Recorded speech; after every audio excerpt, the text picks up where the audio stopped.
Most people don't know this, but the only thing I've probably done more than ride motorcycles is read Stephen King novels. And one day in 1974, Stephen King walked up those very steps.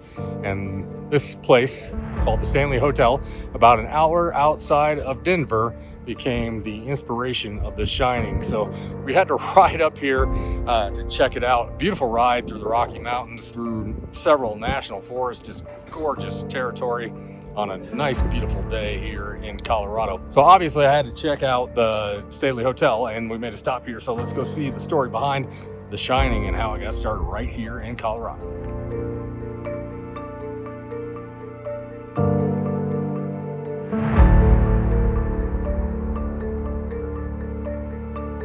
Nestled in the stunning mountains of Estes Park, Colorado, the Stanley Hotel stands as one of the most iconic and haunted hotels in America. Opened in 1909, this grand Georgian-style building was the vision of inventor F.O. Stanley, known for his early work with the Stanley Steamer automobile. But beyond its history, the Stanley has earned worldwide fame thanks to one frightening name, Stephen King. In 1974, King stayed at the hotel with his wife Tabitha during an off-season visit. Stranded by a snowstorm, the couple spent the night in room 217. The eerie isolation and the hotel's unsettling atmosphere sparked an idea. The next day, King began working on the novel that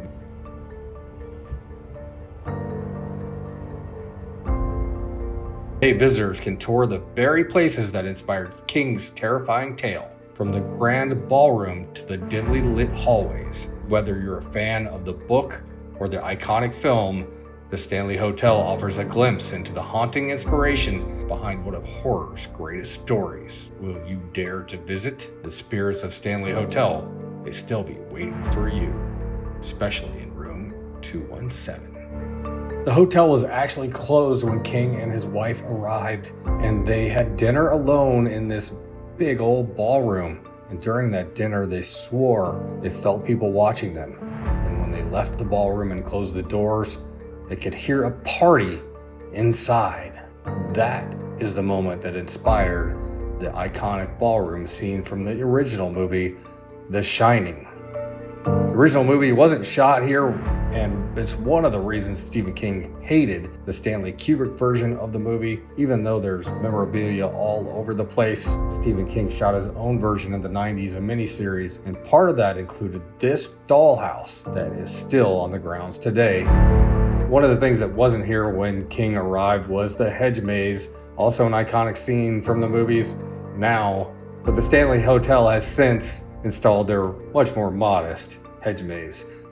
This is the balcony of room 217 where King and his wife stayed. They also felt haunted in that room, and that was the inspiration for the room number in the book and the Stephen King version of the movie. Ironically, the original Kubrick version, they changed the number of the room. The hotel where it was shot in Oregon did not want people too afraid to stay in that room. Ironically, room 217 at Estes Park is booked on Halloween in advance for literally decades. You might do some math on the room 217, and it adds up to the number 19.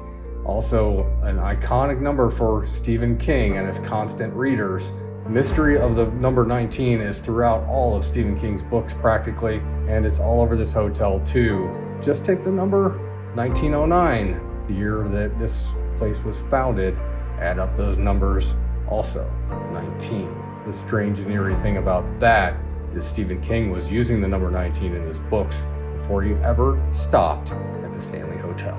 This is obviously not the original carpet pattern of the hotel built in 1909, but another nod to the original Stanley Kubrick movie. Hotel owners added the funky 70s carpet pattern to part of the hotel. And by far one of the favorite things Stephen King nerds like to do when they're at the Stanley Hotel is this: recreate the iconic shower scene in room 217. You may also not know that Stephen King is an avid motorcyclist just like myself and loves Harley Davidsons, to be specific. He was even invited to guest star on an episode of Sons of Anarchy, so you know he's a real bike. All right, that's an awesome little trip here, a little side trip while we're in Denver, working with the National Academy of Motorcycle Injury Lawyers. And let's go see what else we found out in Colorado.